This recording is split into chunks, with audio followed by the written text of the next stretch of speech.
Dünyanın en yüksek yerleşik manastırı. Sabah dondurucu bir soğuk. Öğlen adeta bir yaz günü. Bunlardan ev yapıyorlarmış bu arada bu tahtalarla. Were you from Turkey? Yes, we are from Turkey.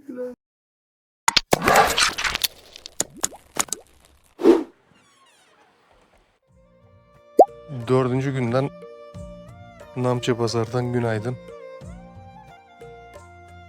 Şöyle ufaktan manzarayı göstereyim. Hafiften vadide sis var. Şöyle bir etrafa kısaca bakalım. Hava çok güzel, çok sıcak. Tişörtlerle yürüyeceğiz. Şimdi üstümüzde şeyler var da, polarlar var. Ama tişörtlerle yürüyeceğiz. Kaç derecedir? 15 dereceden aşağı değil. 15 dereceden aşağı değil şu an. Hatta ben diyeyim sana 20 derece bile olabilir. Çünkü bayağı güzel, bayağı sıcak bir hava var. Şu an ufak ufak bunaltmaya başladı polar. 2 gündür Namche Pazar'dayız. Gündüzleri hava dediğim gibi güzel de.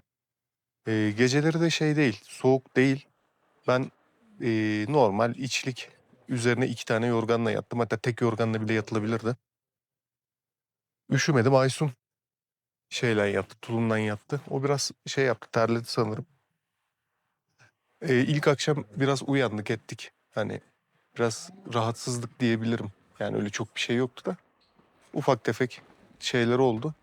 Ama dün gece hiçbir sıkıntı yoktu. Hariç.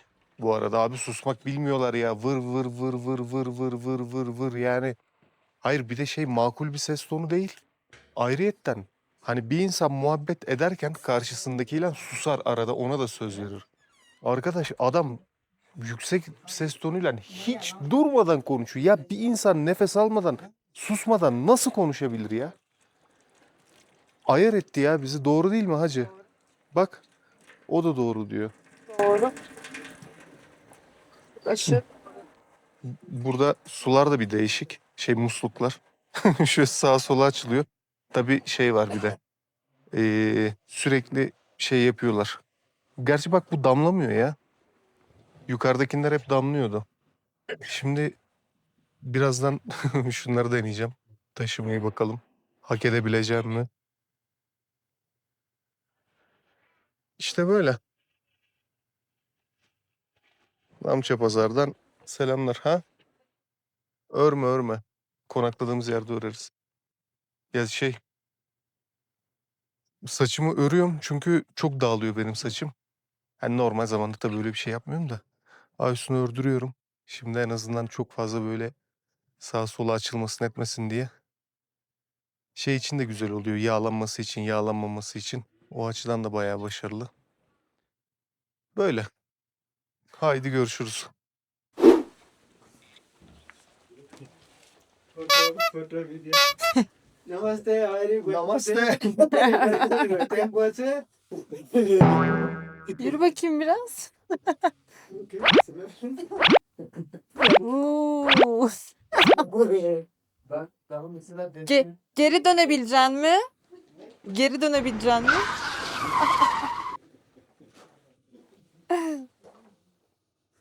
Very hard for me. My neck in yes. Not comfortable first time. Yes. Yani şey boynuma inanılmaz bir ağrı basıyor. Muhtemelen taşıma tekniği zaten bu değil. Tamam. İnandım tamam. Şimdi abiden görürüz. The first time is not balanced, not comfortable. Yes. In Pungitanga, that is Namche, then 250 meter lower. Oh, We're okay. going to, the Dutkoshi river side. Yes. Lunch place is 250 meter down. Lower. After again to Tenguchi and every step. Koşuya inip tekrar çıkacağız Aynen. Bir Tenguç'a için. 250 metre Aynen. falan daha ineceğiz. We O are da higher, Namche'den again to going and then lower than en up again. Namche'den daha az ama o. Aynen. Namche'den 250 metre daha az. Aynen. Koşu ince. İşte tarlalar. Zaten birkaç bir şey yetişiyor dediler burada. En fazla da patates yetişiyormuş. Değil mi? O da insan bakın. Evet. O da şöyle. İşte bu normal. Kendi evlerindeki tuvaletlerin altından pislikleri toplayıp gübre olarak tarlaya yayıyorlar. On kumar dedi ki en büyük patatesler o şekilde yetişiyor. Evet. En büyük patatesler de o şekilde yetişiyor. En lezzetli. En lezzetli, en güzel. Thank you. Namaste.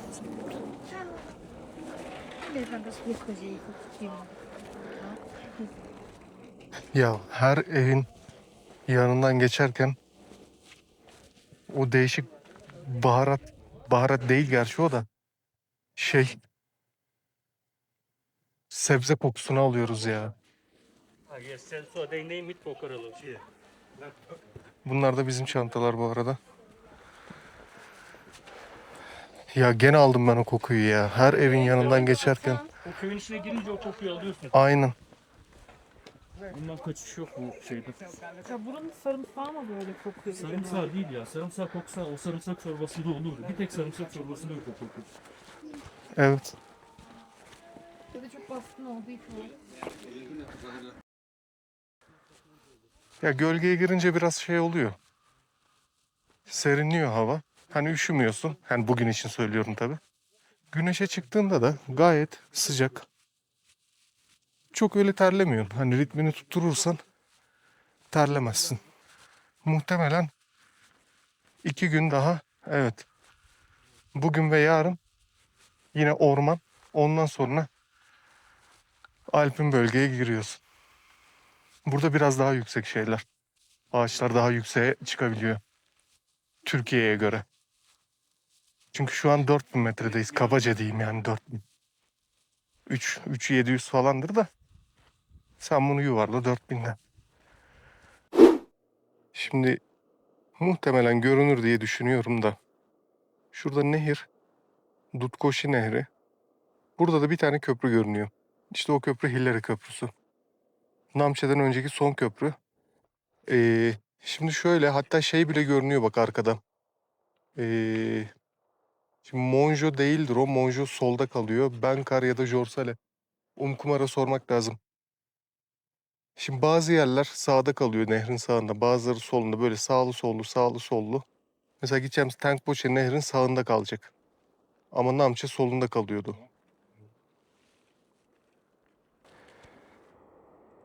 Aşağıda akan nehre kadar ineceğiz.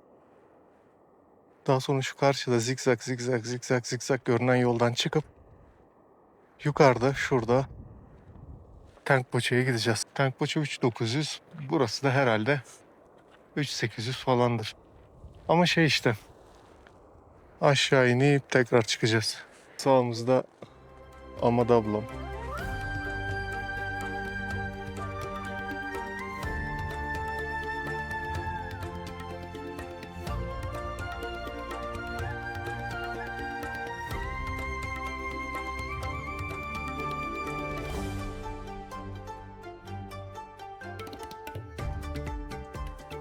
Ekip de dinleniyor. Vallahi tişörtleyiz işte. Yani bildiğin tişörtleyiz. Yani 20 derece vardır. 20 derece rahat vardır. Tişört giyen biziz farkı. Biraz Ular öyle. giyen var, kostüm mont giyen var, tişört giyen var, Aynen. şort giyen var. Bilmiyorum. Çok farklı. Evet. Şu gelenlere bak. Şey Bak giymiş, gelenleri de giymiş aynen aslında. ufak ufak göstereyim. Yani kazak var. Mont var. Ne ararsan var.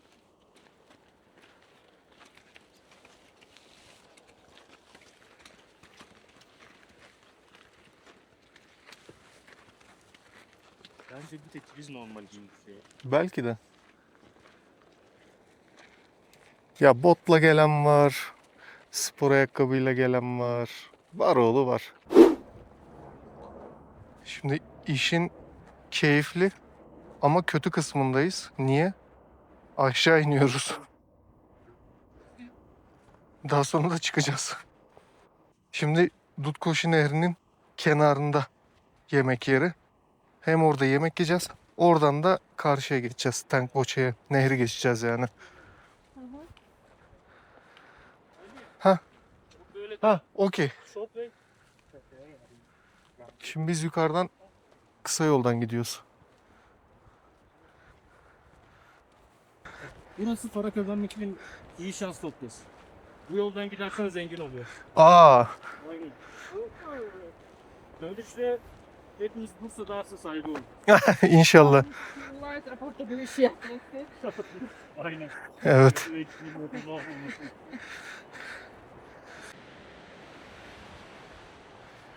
Şimdi bak biz buradan kısa yoldan geldik. Türkiye'de yaparsın tekrar. Aynen. Bu da normal yol. Sen Türkiye'de. Vallahi. Demiştim ya birkaç tane grup var. Hepsinin önüne geçtik. Şimdi burası Tengboche'den önceki dinlenme noktası diyelim. Burada yemeğini yiyorsun. Dinlenmeni yapıyorsun. Anam köprünün güzelliğine bak. Tabii ben buradan hayatta geçmem. Çünkü şu an 100 kiloyum. Aşkım geçeceğim mi buradan? Aynen. Adamların köprüyü devirmeyelim. Hey maşallah abinin çatal meydanda. O çatal görünecek aga iş yaparken. Adam taş işçiliği yapıyor burada. O çatal tabii ki görünecek. Evet.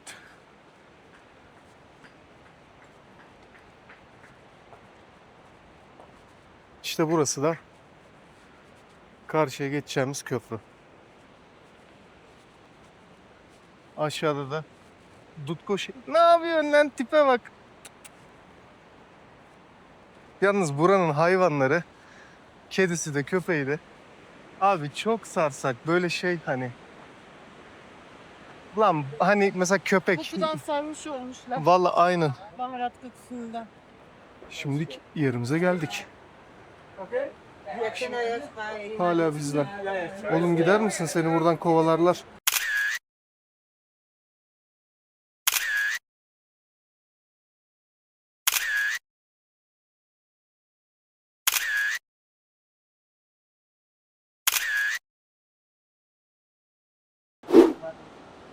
Öğlen yemeğimizi yedikten sonra Tengboche'ye doğru yola çıkıyoruz.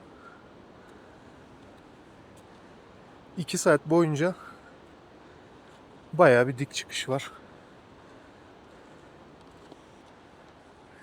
Hazır boşken köprü geçelim. Aşkım köprü boşken geçelim.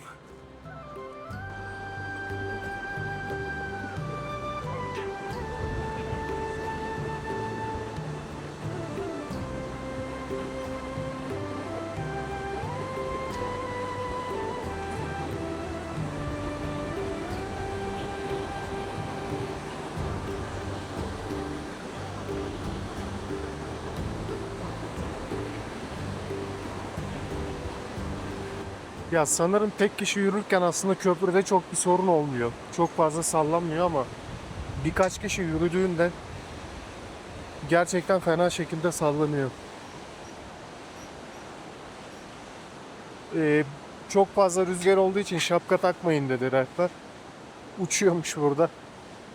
Heh, çok rüzgar yoktu da yine kepi uçururdu.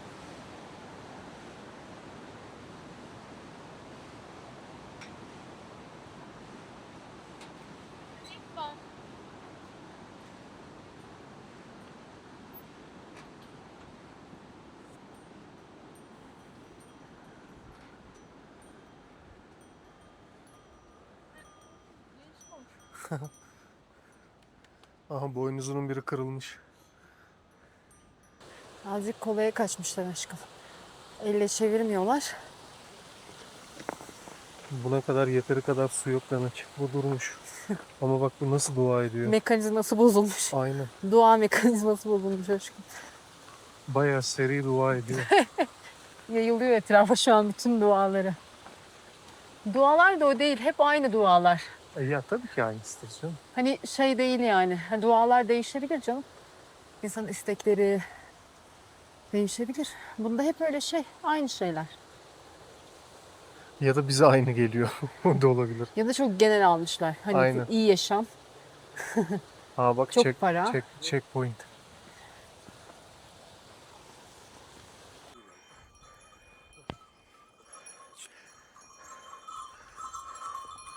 Çok tatlılar.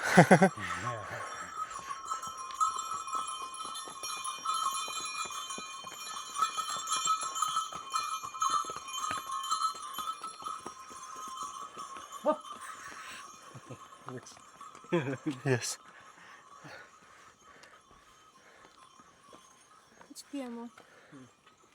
Take a good break here. Ha bura şey break time zamanı mı? Şimdi Now is better easy part. Now little hard part is finishing. tamam artık aynen daha zor kısım başlıyor. Hayır hayır. Her şey bitti artık rahat diyor. Dümdüz yürüyeceğiz. Şimdi tabii zaman zaman konuşuyoruz. Bunu hani her zaman kamera kayıtta olmuyor. Dikkat et de çarpma.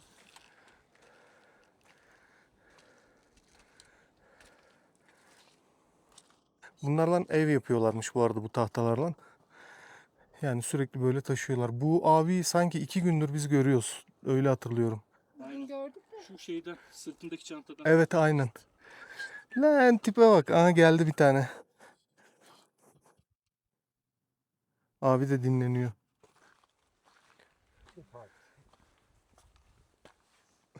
Duyuz olsa tabii. Tankboçe'ye geldik.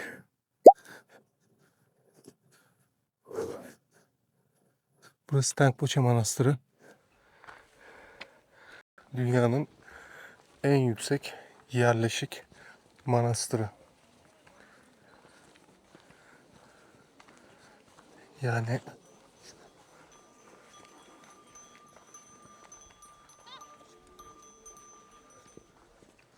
çok güzel görünüyor. Yani çok renkli zaten. Hani hakikaten çok renkli yer ya. Al sınırına yaklaştık.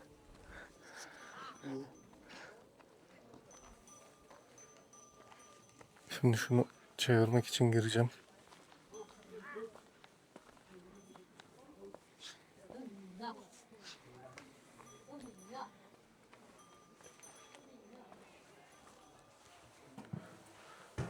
Gene bir sordum 10 kumara da çevireyim mi çevirmeyeyim mi diye. Çevir dedi. Şimdi adamların ibadet saati de bir yandan şey olmasın hani. Ya, yanlış anlamasınlar.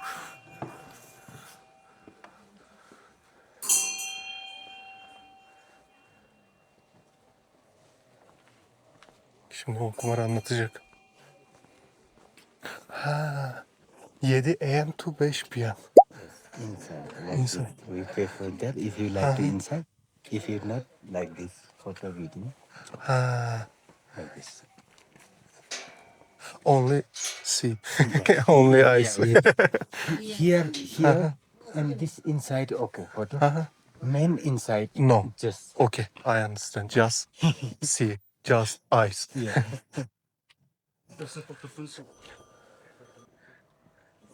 İçeride fotoğraf ve video çekmek yasakmış. Bilginiz olsun. Aynen. Yok girelim canım, girmez olur muyuz?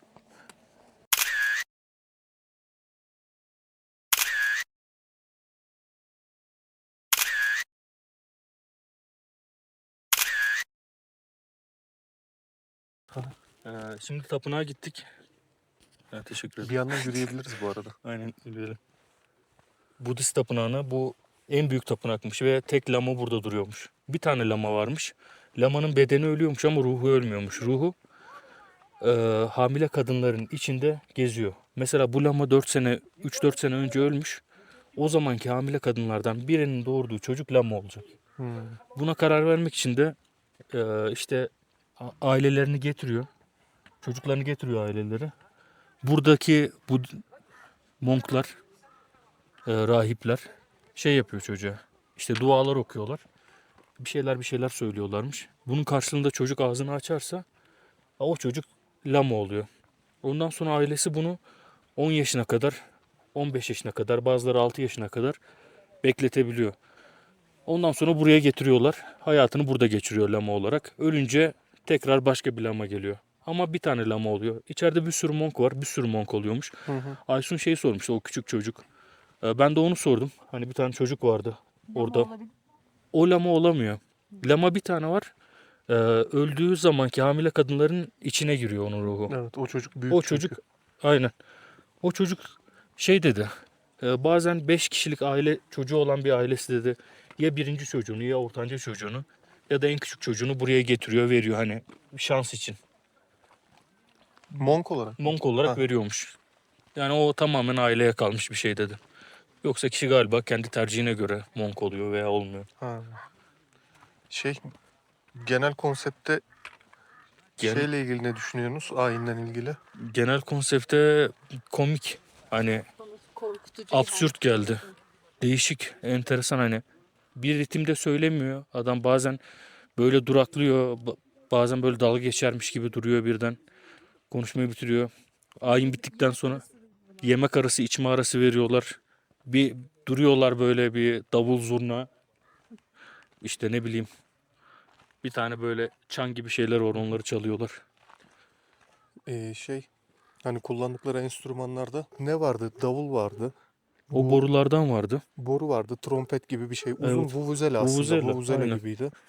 Bu Sonra boynuz vardı. top bağlı yuvarlak bir şey var Lak böyle. lak. Sağa sola çevirince Ha, lak lak işte. Heh. Lak lak gibi bir şey vardı. Bildiğimiz hafizana zili vardı. Bir de bandolardaki zillerden vardı. evet.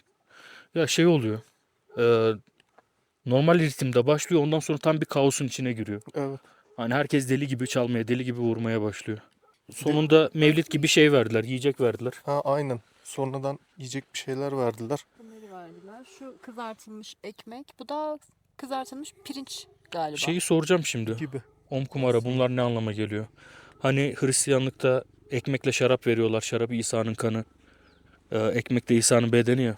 Burada acaba bir anlama geliyor mu? Sanmıyorum. Bence bir anlama gelmiyordur. Şundan dolayı bir de kapalı böyle çikolata gibi bir şey veriyorlar ya. Onu bize vermediler. Onları kendileri yedi ya. Kendileri yedi. 7 ile 5 arası açık. Tengpoche Manastırı. Her akşam 5'te bu saatlerde ibadet yapılıyor. Böyle yarım saat falan sürüyormuş. Evet. Yani daha erken gelseyim... Ha, bu arada üşürmüşüz daha erken gelsek. İçeri girerken ayakkabılar çıkıyor. Biz tişörtle girdik. Hani gelecek kişi için aklında olsun. Polarla falan girsin. Hatta montla bile olabilir. Now at just under 4,000 meters. Tengpoche'deki Loç'a geldik. Tea House'a. Ha, valla bugüne kadar kaldığımız en güzel yer. Öyle söyleyeyim. Ya şöyle bir şey var. Bence ben bunu hep tahmin ediyordum abi. Dışarısı taşsa orası güzel. Dışarısı taşsa orası güzel hocam. Taş değilse sıkıntı büyük. Ha bu bir şey. Batıl inanç benim için ama e, gerçekten öyle bir durum var. Şimdi ben gün batımını izlemek için aslında çık dedi Kumar da çok izlenecek gibi bir gün batımı yok şu an. Şöyle bir etrafı döneyim. Yarın şeyi çekerim. Odaları çekerim. Sadece şöyle bir girişinden doğru gireyim. Şey dedi ya Aysun. İlk defa tuvalet sabun kokuyordu dedi. Ama bu şu demek değil. Hani daha önceki tuvaletler kötüydü asla. Hepsi çok güzeldi. Tertemizdi. Hiçbir sıkıntı yoktu. Sadece burada hani ekstradan bildiğimiz sabun kokusu vardı. Şurada odalar var. Bir sürü oda. Burada şey duş alanı var. Burada da yine odalar var. Burada şöyle bir şey yapmışlar. Yemek yeri yukarıda. Pişirme de yukarıda. Yeme yeri de yukarıda. Öyle olunca şöyle güzel bir durum oluyor. Kokmuyor abi odalar. Odalar kokmuyor. Hi. Hello. Are you from Turkey? Yes, we are from Turkey. You're England. England. Yes, nice to meet you. Nice to meet you. Cold? Meyve, meyve. Sometimes I was really Şimdi Tengpoche'de akşam yemeğinde ne yiyoruz? Domates soslu makarna, yumurtalı yumurtalı kızarmış patates. O da yumurtalı haşlanmış patates değil aslında da. Yani ikisi aslında birbirinin aynısı gibi. Saatinde tek farklının ezilmiş Ha, olması. aynen bu ezik, bu bütün, bu da makarna yani bol protein. Yanında hem karbonhidrat hem de patatesten mideyi korumaya çalışıyorsun. Artık telefonla çekmemeye başladı. Elektrik de yok burada. Hani ufak ufak solar paneller. Ondan bundan bir şekilde idare edeceğiz ama az önce odaya bir indim. Abi buz gibi buz. Hani harbiden çok soğuktu. Bugüne kadar hep tulum astarı ve iki şeyle yattım ben. Ya pardon, tulum astarından yatmadım. Ya dümdüz şeyle yattım. Yorganla yattım. Ama bugün tulum astarı ve yorgan yatacağım. Sen kesin rahatla yatarsın, onu söyleyeyim. Bu şey ekstra şey istiyorsanız, organ istiyorsanız ve Tamam. Aysun'un içine alalım. Bir tane alalım. Bana değil de bence O yok marmutla Yok, yok. üşümez o. Ya tulumun içine girecek üstüne 2 organ bir şey olmaz. tulumun üzerine bir tane yorgan atarım. Siz tulumun üzerine yorgan atarım. Hayır. Oğlum bak Allah aşkına, senin tulumun -20. Şunu anlatamıyorum. Bak bakayım. Aşkım zaten yüz kocaman olmuş. Niye daha kocaman olsun? Kulak olmuş yani. Cips ne böyle? Az bir şey olabilir abi. Bak güzele benziyor. Hadi görüşürüz bakalım. Bize afiyet. Saçım, başım bayağı dağınık ama şimdi unutmadan Aysun söyle dedi. Şimdi kaldığımız yerde ilk defa elektrik paralı onu söyleyeyim dedim fiyatını unutmadan. Bir saat telefon şarjı, 200 rupi, bir saat powerbank şarjı 300 rupi, internet 500 rupi ile sanırım limitsizdir. Full telefonu şarj edersen 300 rupi, full powerbank'i şarj edersen de 700 rupi.